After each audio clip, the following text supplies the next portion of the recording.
Hello folks, welcome back to the Gamification Report. Today we're going to take a deeper look again at how we implement the literature that we've seen about gamification and some of our best practices that are emerging as we work in the field. Today we're going to talk a little bit about what makes a game good. And that's kind of an interesting question. It's kind of a subjective question. But if we talk about these based on different kind of votes that happen, there are different ways that people vote. And we'll talk about these different dimensions. There's video sales, there's voting, there's customer use, there's etc. But we can see that there's these two-player games. These are all card games, and we can see this game called Carcassonne, really high level, 130 votes it got in one basic poll. And then Pandemic, a very powerful game. Some of you might be familiar with Pandemic. It's a game where you're trying to stop the spread of a kind of an illness, and it's been you can imagine how you can use that in higher education. And then Ticket to Ride, Dominion Agricola, Castles of Burgundy, etc. So you can do ranking charts to give us an idea of what constitutes a good game. And again, this game design thinking that we know from the literature is that you don't have to really build games in your classroom. But we can scientifically justify gameplay features in terms of their effect. So, and this is the work, actually a quote from Leonard Nacke, who is at the University of Waterloo, who does some, is probably one of the top game researchers in the world right now. This is the idea of challenge and skills, and I think you get the idea that we're painting an emotional landscape when we're producing educational games or any kind of video game, but we're focused here on the idea of high challenge and high skills as goals. So we can move people through these different emotional states. So for example, if we have games that very high challenge but demand very low level of skill that is used to solve them, then we have a high alert focused. But if we have really low skills that we've prepared people for as they enter the game, imagine a game where you had to build a motorcycle.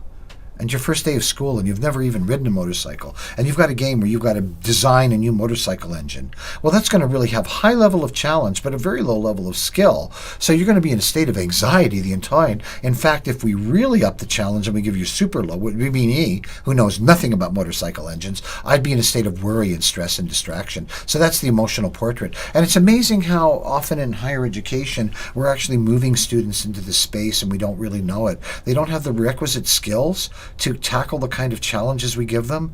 I remember when I tried to study calculus at university, and I'd really been pretty off the wall in high school math. I mean, I really didn't study a lot. I thought I could jump into calculus and try to make a go of it using whatever gumption had got me through biochemistry. And I lived in this state of worry and stress and distraction. And I eventually reached a point of apathy, and I actually withdrew from the course, stopped taking it. And eventually I picked up statistics years later, which is what I needed. But you can actually have students move into states of worry, apathy, and anxiety by having very high level of challenge with low skills.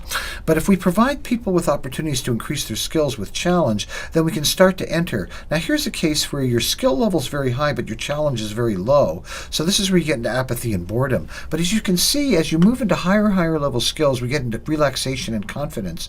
And as we start to increase the challenge, we start to move into these green zones. And this is St. Macaulay's idea of flow. So this is how you can kind of think about your learning and as a result think about your serious educational design. What kind of states would we want to engender in the viewer? Do we want relaxed states, aroused states, control or flow states? And these are kind of interesting ways to look. So game thinking arises out of these gamification models, which have to do with mechanics, measurement, reward, and behavior. So there's a lot of inputs into something like this. And then this feeds into personality types. So I don't want to take us through all the parts of the schedule, but the gamification models involve a lot more discussion when we try to put rubber to the road than thinking about whether we just want to make rewards or the mechanics good and the rules good. We want to think about how do we measure the game itself? Do we want to, what kind of measures are we going to use to look at how you advance in the game? And what kind of behaviors we want to engineer the game and what kind of rewards we want to provide? So just looking at this very simply, recognition is a very powerful reward. If there's some way that students can participate in a game-like activity in the classroom in which each week you would talk about the people that had achieved the most, or would be able to do some kind of personal note through an email server to say really good work on the game, then they have that recognition. But it might be achievements in the game they want to, or they might want valuables or other kinds of value creation or enjoyment in the game. And again, there's different behaviors that you'd want. You want competency, engagement, competition, cooperation, etc. So when you build a gamification model, you try to think of all these dimensions together to design holistically. And we learn a lot about by looking at top games that are out there in terms of the the video game market. The best-selling video game of all time is Wii Sports, which sold 82 million copies. Very interesting. And right after that came Mario Brothers, Mario Kart, Sports Resort, Pokemon, Tetris, etc. So we can see that we can measure what works in games by looking at how many people buy them. It's obvious something about Wii Sports is very addicting. People like to be fit, and if they can make a game of being fit, I mean, let's just look at that. I bet you weren't expecting that, were you? That these top video games in sales from platforms.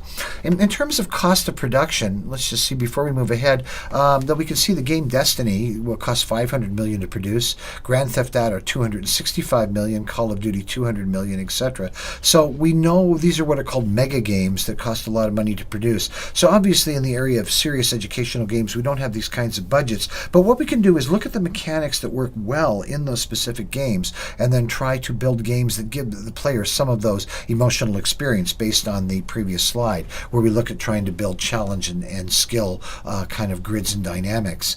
When we look at mobile gaming, and again, we design a lot of our games for the mobile space now for learning, it's really moving ahead. Mobile game revenues in 2015 were $29 billion. By 2018, at $45 billion. And the software market overall is showing a movement towards mobile. So we can see that mobile is really the way to build out these games because it's an explosive market.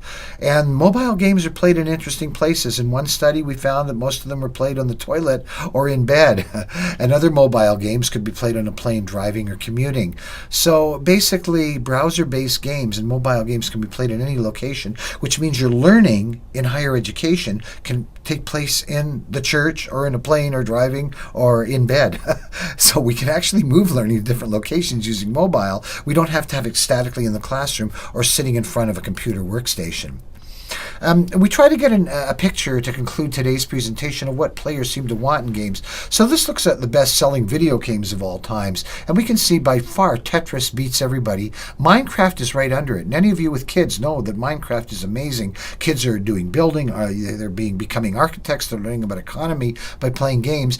Right under this is Grand Theft Auto 5. Grand Theft Auto is an open-world game, so we know this is why we talk a lot about open worlds. We know people like to have alternate realities to play in, and under this we see Wii Sports, which we've talked about before. People love to get into shape. And then way back down, we begin to look at things like Overwatch and Elder Scrolls and Mario Kart and Pokemon. So if we look at the actual selling, people really like the idea of teasing their brain. They like the idea of building. They love the idea of fitness, and they love open worlds. So these are the kind of ideas we're going to import into our gamification design that builds off it. And this is something we can watch on what a cyber athlete is. But this is Hansol Kim, who is a cyber athlete. These are all different links that we've left. I think we want to take a little break now for some origami tea ceremony or qigong. And thank you for watching with us today and learning a little bit about what kinds of games are really effective in learning and how we can take examples from the video game industry and try to build these into effective learning systems. We'll see you next week. David Chandross from the Center for Teaching and Learning at Humber College.